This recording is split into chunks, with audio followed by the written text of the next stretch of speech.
कुरान पाक के उसलूब बड़ा खूबसूरत हैं। कुरान पाक ने यतीम को इज्जत देने की बात की है, वरना लोग यतीम को कपड़ा, रोटी, मकान देने की बात करते हैं। कुरान पाक ने इज्जत देने की बात की, फरमाया यतीमों को तकरीम दे दो। तकरीम देने से क्या होगा? कहना अच्छा, यतीमों को जब इज्जत दोगे तो जाहिर सी बात है घर में बिठा के रोटी भी दोगे, पैसे भी दोगे, कपड़े भी दोगे, लेकिन दुनिया के सामने उसको इज्जत ज़रूर दोगे। आज सुबह की बात है, मुझे व्हाट्सएप पे एक मौलाना साहब का मैसेज आया। उन्होंने मुझे कुछ तस्वीरें भेजी और साथ में वॉइस मैसेज था कि फलाही तंजीम की तरफ से ये रमज़ान किट जो है इतनी बेवा औरतों को बांटी गई है। आप यकीन माने कि मुझे रोज़े की हालत में जितना अफसोस इस मैसेज के ऊपर हुआ उतना किसी पे हुआ ही कोई नहीं। चोर चोरी करे तो समझ आती है, चोर चोरी करे समझ आ जाएगी, पुलिस वाला चोरी करे तो समझ आएगी। चोर के चोरी के ऊपर एक मुकदमा होता है, और अगर कोई चोरी को पकड़ने वाला बंदा चोरी कर ले तो 2 मुकदमे होते हैं। एक चोरी का, दूसरा महकमे की तरफ से होता है कि भाई तुम्हें तो इसीलिए बिठाया गया था कि चोरों को पकड़ना है, तो तुम कैसे लग गए, तो 2 मुकदमे होते हैं। नबी अलैहिस्सलाम ने कहा एक हाथ से 2 दूसरे को पता ना लगे। अगर कोई जाहिल किसी को आटे की थैली पकड़ा के फोटो खिंचवा ले तो समझ आ जाती है। कोई मौलवी किसी को रमजान की किट पकड़ा के किसी बेवा की तस्वीरें उतार के सोशल मीडिया पे डाले कि लोग मुझे चंदा देंगे, तो ऐसे चोर की समझ नहीं आती। फिर जो लोग कुरान पाक के असलूब को बिगाड़ना चाहते हैं, चाहे वो किसी ओहदे पर, किसी मसरत के ऊपर जाकर क्यों ना बैठ जाएं, ये जिस मुकाम पर जाके मोहम्मद रसूलुल्लाह के किसी दस्तूर को बदलने की कोशिश करेंगे, उसी मुकाम से इनको नीचे गिरना पड़ेगा। क्योंकि मोहम्मद रसूलुल्लाह ने इस्लाम की शक्ल में इंसानियत को दस्तूर अता किया है, सरमाएदारों की शक्ल में गरीबों के ऊपर जुल्म का कोई कानून नहीं बना के दिया है। पूरी दुनिया में आज सबसे ज्यादा ज़कात कौन देता है पता है आपको? मुसलमान देते हैं। पूरी दुनिया में सबसे ज्यादा गरीबों को रकम कौन बांटता है? मुसलमान बांटते हैं। पूरी दुनिया में सबसे ज्यादा बड़ी एनजीओज किसकी हैं? मुसलमानों के पास हैं।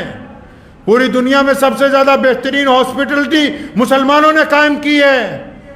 पूरी दुनिया के गैर मुस्लिम ममालिक के अंदर सबसे ज्यादा खुर्दोनोश का सामान मुसलमान बेचते हैं, और उसके बावजूद किसी के आगे कोई तस्वीर नहीं। क्यों? ताकि भेजने वाला ये नहीं चाहता कि देने वाले की बेइज्जती हो जाए। कोई मौलवी भी हो रमजान की किट बना के किसी के हाथ में पकड़ा दे और उस बेवा की बेइज्जती, अगर उस बेवा की जगह हमारी बहन या हमारी बीवी खड़ी हो तो फिर ये तस्वीर जाएगी आगे।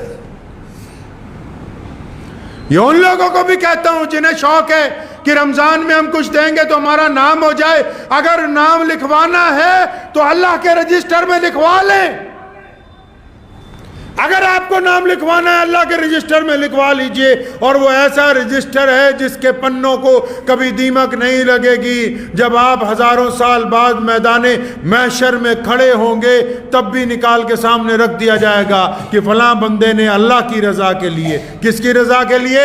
अल्लाह की रजा के लिए फलां गरीब की इज्जत की थी, फलां गरीब की मदद की थी। अल्लाह ताला उसका नेमुल बदल अता करेंगे। तो रमजान में इस बात से बचना है।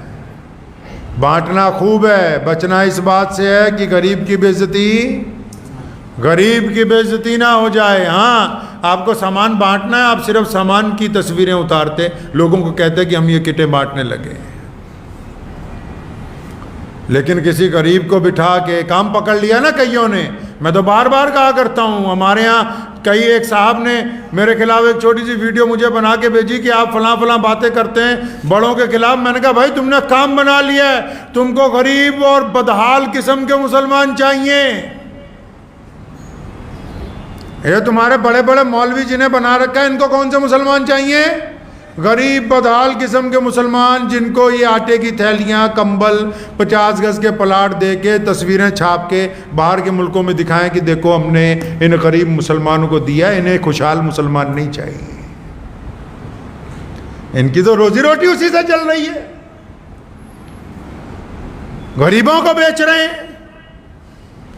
मोहम्मद रसूलुल्लाह सल्लल्लाहु अलैहि वसल्लम रमजानुल मुबारक में फयाज थे। सहाबा इकराम फरमाते हैं हवा कम तेज चलती है, मोहम्मद रसूलुल्लाह उससे ज्यादा बांटा करते थे।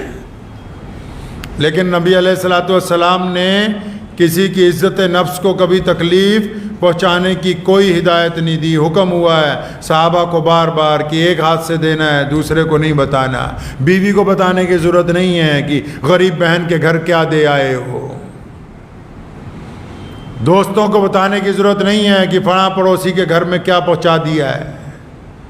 ये वो चीज़ें हैं जो कल क़यामत के रोज़ काम आने वाली हैं। अपने अजर को ज़ाया ना करें। अल्लाह ने अगर 4 पैसों से नवाज ही दिया है तो ये अल्लाह का माल है, अल्लाह का माल है। अल्लाह की तरफ लौट के वापस जाना है। हमें तो अपनी जिम्मेदारी अता करनी है। तो रमज़ान में कोशिश ये करना है कि जो कोई भी आए वो खाली ना जाए। करेंगे नहीं कोशिश इंशाअल्लाह। सदका मालदार तो देते हैं लेकिन बड़ा सदका गरीब का होता है। पता है आपको ये बात? कोई बंदा लाख रुपए दे दे तो कोई कमाल की बात नहीं है। मजदूर अपनी मजदूरी में से किसी को 10 रुपए दे दे, ये कमाल की बात है। माला वाले सखी नहीं हुंदे, सखियां कोल माल नहीं हुंदे। माला वाले सखी नहीं हुंदे, सखियां कोल माल नहीं हुंदे।